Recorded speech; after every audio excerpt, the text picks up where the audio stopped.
बोलो जयकारा बोल मेरे श्री गुरु महाराज की जय।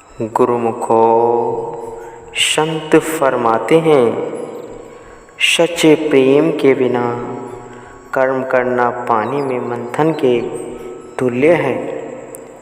सच्चा प्रेम ही प्रभु को रिझाने का मूल मंत्र है। जाति पाति में विश्वास रखने वाले पांडवों ने जब भक्त नामदेव जी को मंदिर के भीतर आकर भगवान की छवि के दर्शन करने से रोका तो वे मंदिर के पीछे जाकर कीर्तन करने लगे और भगवान से सच्चे हृदय से श्री दर्शनों के लिए प्रार्थना करने लगे। भगवान तो वैसे ही भक्तों के प्रेम के वशीभूत होते हैं, अतः उन्होंने भक्त नामदेव जी के लिए तुरंत ही मंदिर का देहुरा घुमा दिया। केवल ऊपरी कर्म धर्म करने वाले परंतु प्रेम से विहीन पांडवे प्रभु का ऐसा चमत्कार देखकर असमंजन में पड़ गए।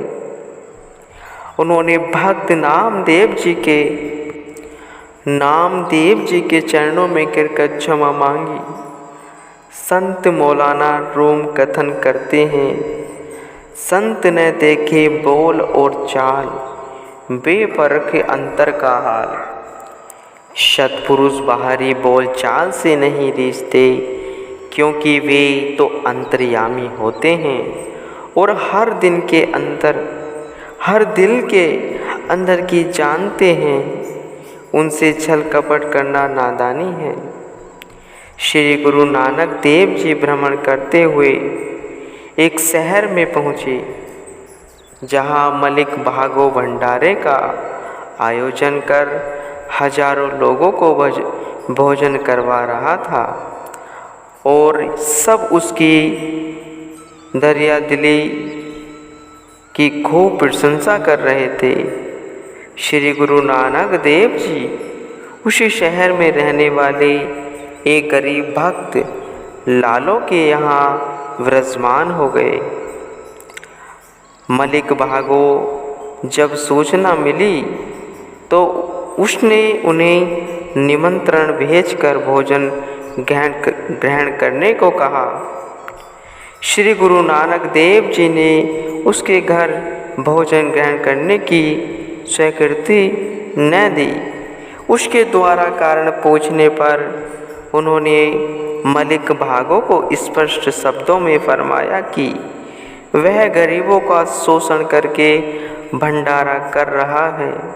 हमें किसी का रक्त चूसकर बनाए 36 व्यंजनों से तो खून पसीने द्वारा की गई सूखी रोटी अधिक पसंद है। इतना कहकर उन्होंने मलिक भागो और भक्त लालो की रोटियां मंगवाई।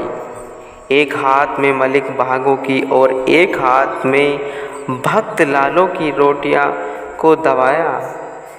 सभी ने क्या कौतुक देखा कि मलिक भागो की रोटियों में से रक्त और भक्त लालो की रोटियों में से दूध टपक पड़ा। श्री गुरु नानक देव जी ने दर्शाया दिया कि केवल पाखंड वह दिखावे की भक्ति करने से जीव को कोई लाभ नहीं मिलता। दिल में सच्चा प्रेम है तो भगवान स्वयं उसके द्वार पर चलकर जाते हैं। संत सत्पुरुषों ने इसलिए अंतर्हृदय में प्रेम का दीपक जलाने के लिए नाम की कमाई करने की हिदायत दी है। कोई विरले भाग्यशाली गुरुमुख ही संतों के इन इशारों को समझ पाते हैं, वरन आम दुनिया तो अपनी श्रुति को माया की लुभावनी चमक धमक वहाँ संसार में लिप्त करके भटकती रहती है। परम संत श्री कबीर साहिब जी के पास एक बार एक प्रेमी आया। वह उन्हें अपने संग तीर्थ यात्रा पर चलने का आग्रह करने लगा। श्री परम संत श्री कबीर साहिब जी ने कहा कि हम तो तुम्हारे साथ नहीं चल सकते, तुम भी अपने संग ले जाओ और इसे भी सभी तीर्थों में स्नान करवा देना। वह जिज्ञासु तुम्बी लेकर तीर्थ यात्रा को निकल पड़ा और प्रत्येक तीर्थ पर तुम्बी को स्नान करवाने लगा। वहाँ से काशी लौटकर तुम्बी परम संत श्री कबीर साहिब जी के हवाले कर दी। परम संत श्री कबीर साहिब जी ने उस तुम्बी में से एक टुकड़ा काटकर उस प्रेमी को खिलाया। उसने मुंह में डालते ही सारी की सारी तुम्बी थू करके बाहर निकाल दी। उन्होंने पूछा कि तुमने सारी तुम्बी बाहर क्यों निकाल दी? वह बोला कि यह तो कड़वी जहर है, फिर भला इसे कैसे खाया जा सकता है?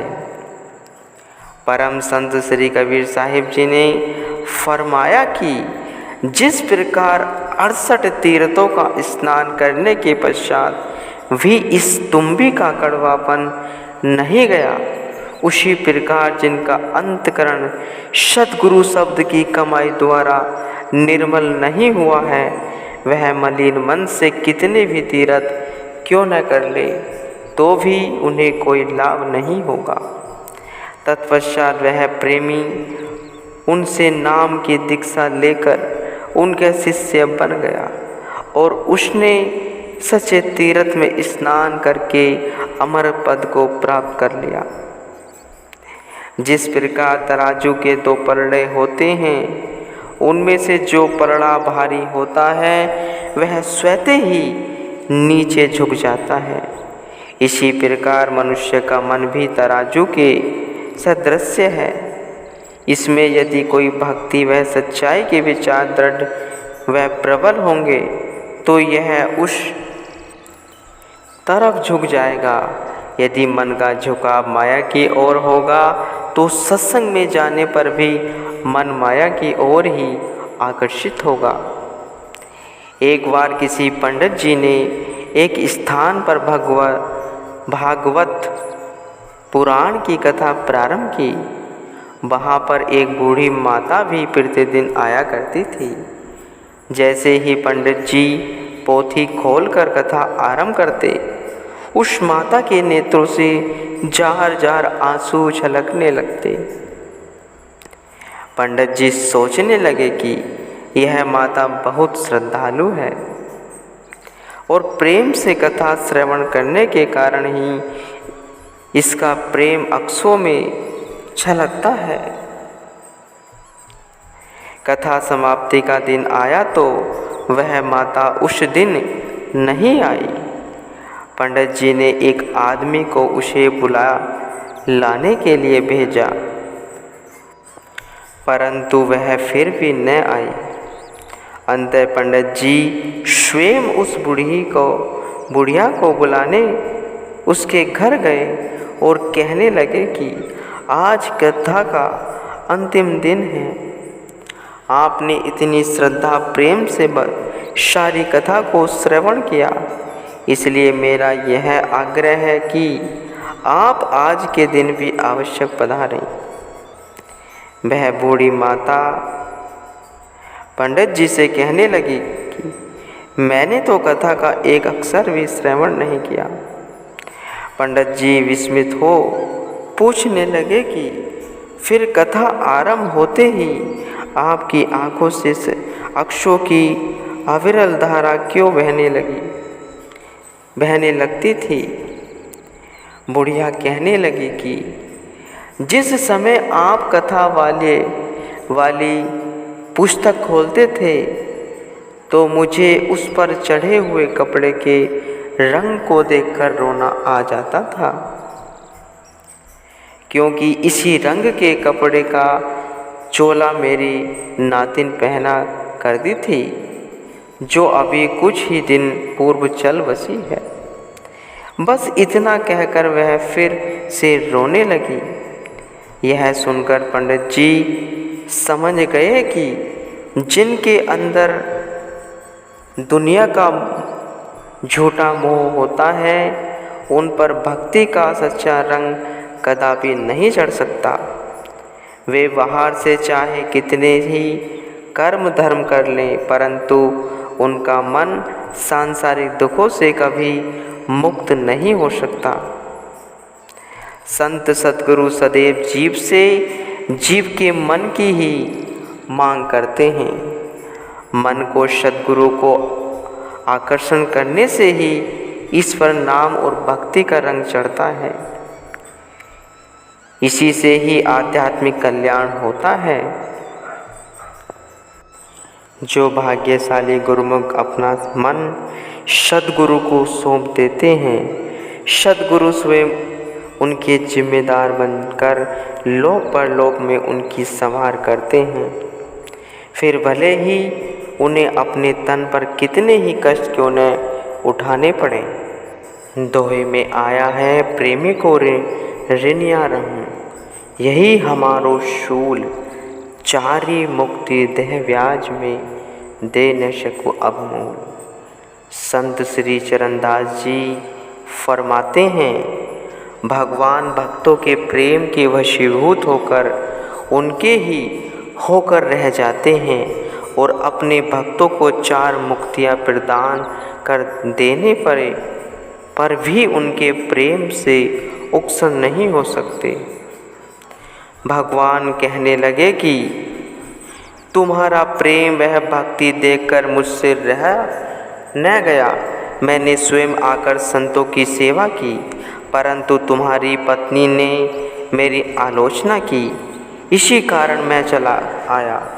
भक्त त्रिलोचन रो रो कर कहने लगे कि भगवान, हमारे से कितनी भूल हुई जो हम आपसे अपने घर के सब काम करवाते रहे, हमें क्षमा करना। भगवान बोले कि मेरा भक्त से कोई लेखा नहीं होता। तुम मन में तनक भी गलानी मत करना, मैं तुम पर अति प्रसन्न हूँ। अब अनुमान लगाया जाए तो भक्त का दर्जा कितना ऊंचा कहा जाएगा। इतना ऊंचा दर्जा केवल प्रेम के द्वारा ही प्राप्त हो सकता है। श्रीमद् भागवत गीता के 11वें अध्याय में भगवान श्री कृष्ण ने कहा है कि हे अर्जुन, जैसे तुमने मुझे प्रेम से प्रतिष्ठा पाया, वैसे कोई वेद पाठ तपस्या यज्ञ दान आदि कर्मों द्वारा नहीं पा सकता। इसलिए परम सुख की प्राप्ति के लिए प्रेम ही सर्वोच्चतम साधन है। महापुरुष फरमाते हैं कि इस संसार में केवल प्रेम भक्ति की सार वस्तु है, जो सर्वश्रेष्ठ एवं सर्व सुखों की खान है। इसी में ज्ञान, वैराग्य एवं योग समाया हुआ है। प्रेम भक्ति का मार्ग प्रेम द्वारा ही तय किया जा सकता है। प्रेम के द्वारा ही जीव पांचों चोरों के कुप्रभाव से बचकर निर्विकार हो सकता है। इसके अतिरिक्त अन्य साधन केवल बुद्धि तक ही सीमित है। आत्मा कल्याण का मार्ग मन एवं बुद्धि से परे है। केवल प्रेमी गुरुमुख जन ही गुरु वचनों का सहारा लेकर इस मंजिल तक पहुंच सकते हैं।